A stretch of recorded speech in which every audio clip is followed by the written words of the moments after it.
Studying God did not heal him. Becoming God did.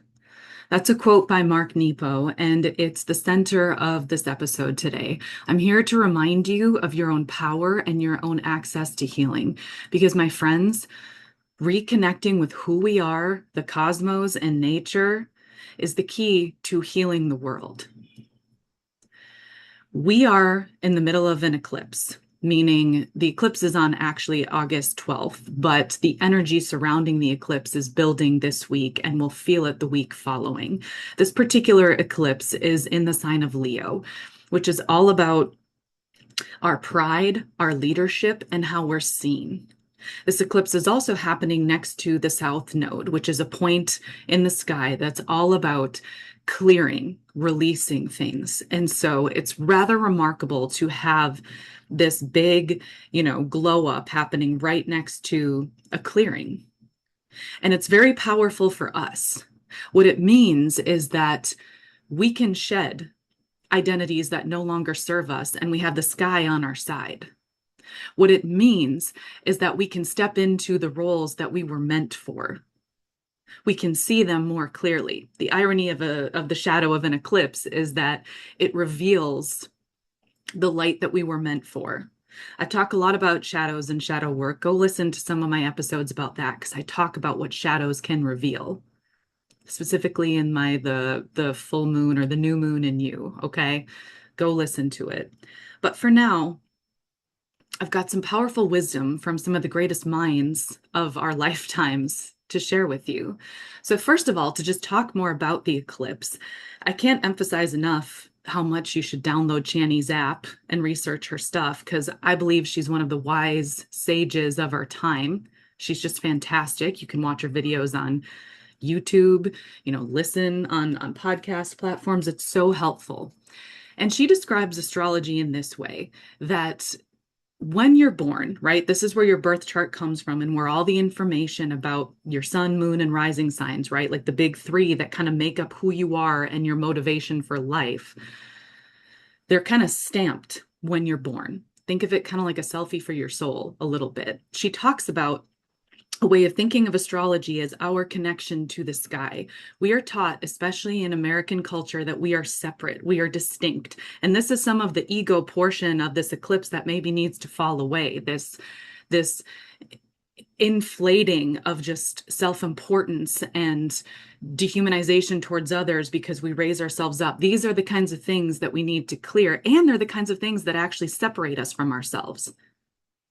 Right? The people who are the most egotistical are actually the most miserable because they're disconnected from who they are. Astrology helps us understand that we are connected to the sky. Come on, friends. We always look at the sky, whether it's a sunset, the stars, the sun during an eclipse, the moon. We're drawn to the sky. Perhaps it's because that's where we come from.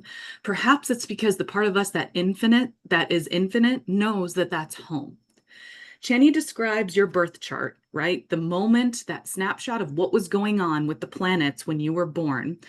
She describes it as your choice to work with the energy of the sky when you were born. So it's this idea that we choose where we incarnate, right? And our souls, that part of us that's divine, take a look at the sky. What's going on with these big planetary bodies that we're so drawn to? And it goes, yes, I want to work with that energy. Isn't that remarkable? This is part of what Mark Nepo's quote is about too. Not that he's an astrologer, but it's sort of like how I interpret his quote about us being divinity, right? Us being God. It's not this inflated ego where we rule everything, but it's divinity. It's remembering that we are remarkable, that we have divine power, that we are indeed connected to the sky, and we're meant to use that power, those gifts, to care for each other, to care for the earth, to create. Humans are so often depicted as just pieces of shit. You know what I mean? Like they are the cause of every demise in every movie and every story. And while that's true for some, I think it's harmful to keep pushing those narratives because it makes us think that's all we are, when really we're infinite creators. And so a good way to think about astrology is our connection to the infinite, to these giant planets. Because what's also interesting about perspective is that big things can look small, right? For example, take the moon. The moon can look small to us. You can kind of do like this with your fingers. For those of you who are on audio, I'm making sort of like I'm making like the width of an inch basically between my thumb and my forefinger, right? When you look up at the moon, it almost looks like you could fit it between your thumb and forefinger, like you could put it in your pocket. Yet we know the moon is infinite. It impacts the tides. It's huge, but it looks sort of small to us. It looks like a cute little picture in the sky. Yet it has this infinite power. My friends, this is us. We are the same way. We may look small, but we have infinite power inside us, depending on your perspective. We can move the energy of the world just like the moon when we tap into the part of us that's infinite. This is what we need to save the world. What we need is to connect in new ways. As the loud voices out there are further pushing AI and artificial ways of connecting, it's now more important than ever that we remember the divinity in ourselves, that we remember our ability to connect to the cosmos, to each other. And this is all about energy. Astrology is energy that we work with. So it's important to know what's going on in the sky because we're connected to the sky here on Earth. We can tap into that energy to do our work here on Earth, to create here on Earth, to help each other here on Earth. And it's eclipse season, a time of great change. And because this eclipse is happening in Leo, it's all about our identity, how we express ourselves, our leadership. We need you. We need new leaders who are ready to lead with compassion and bravery and just caretaking. Caretaking needs to stop being seen as a weakness. Nurturing needs to stop being seen as a weakness. It is the greatest kinds of strength to grow something, to take care of something, to nurture something. It's great, great power. And this is the perfect time for you to reflect on that power, to reflect on what role are you ready to shed, because you know what it is. It's been speaking to you. What role are you ready to shed, and what role has been calling you? We need you to step into that role now more than ever. This is what eclipse season means. It means the sky is on our side in terms of trying to accelerate great change, but we need to work with it. We need to be aware of what's going on and connect to that energy. And we can connect to that energy simply by becoming aware of it, reading about it. And Shani makes it really, really easy in her app. There's a lot that you can download for free. She has the dates of eclipses and everything on her website. She breaks things down in her book, You Were Born for This. We have access to this wisdom. I'm also going to link an article written by a local astrologer.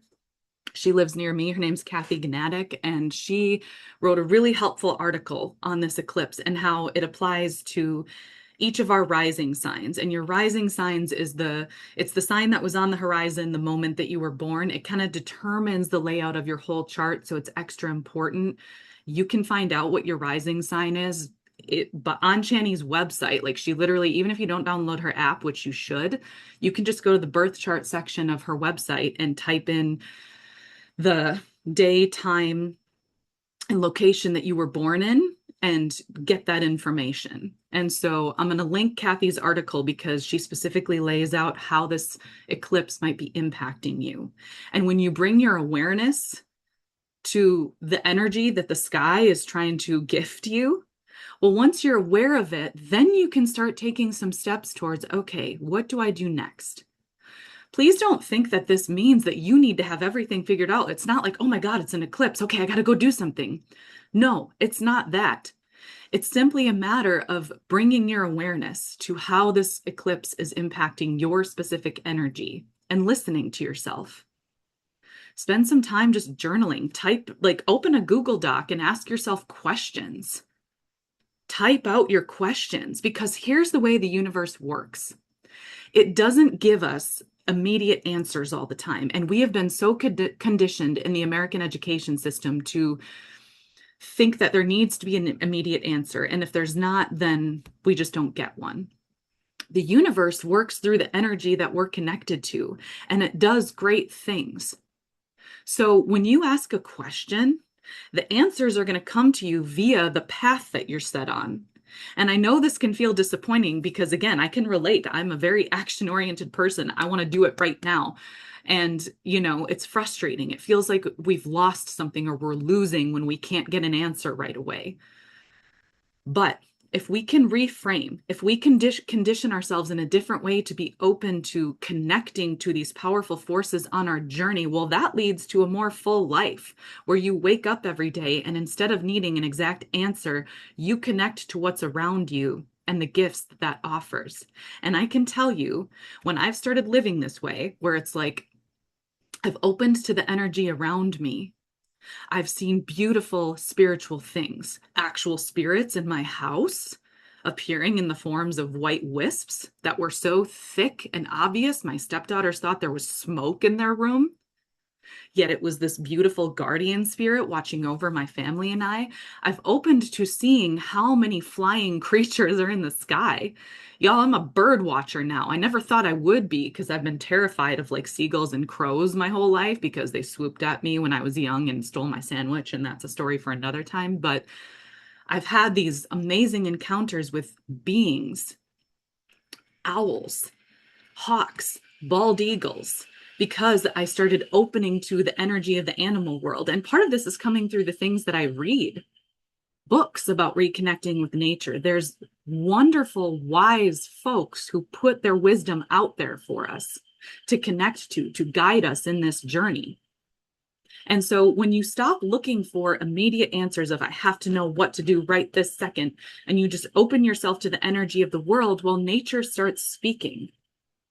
These birds that I've been watching, the eagles, the owls, the hawks, what they have done is awakened this desire in me to fly, meaning to rise above the obstacles and pain that used to pin me down, and to look at it literally from a bird's eye view of, okay, I can see this now. I can see this pain. I can see this obstacle the way an eagle sees something from the sky. And what can I do now that I see it from this perspective? And a lot of the answers for me have to do with art. Some of them have to do with the books I've written about the things that have pinned me down, which you should go read at lovingcreatively.com. But the other thing that viewing life from this bird's eye view has done is it's encouraged me to try again. I get upset about things just like you do. Sometimes I want to give up about the things that I've been handed that feel really impossible. And I'm talking about things where like I'm trying my best to love people and to care for people when other people just make it nearly impossible because they're impeding me at every turn. Maybe you can relate at work where you're trying so badly to make a peaceful environment, yet people you work with just keep sabotaging it. Well, what the Eagles have taught me is that I have the strength to try again and to build on my own. And it didn't mean that my obstacles went away right away, but what it did is it gave me the courage to go build something over in my corner, to work on building the compassion, the resilience, and the creativity that I already possess, to work on building that so that I can make it while these obstacles are happening. And before I know it, I've built an entire castle. I've built a place where we can live a different kind of life, one that is fueled by compassion and hope.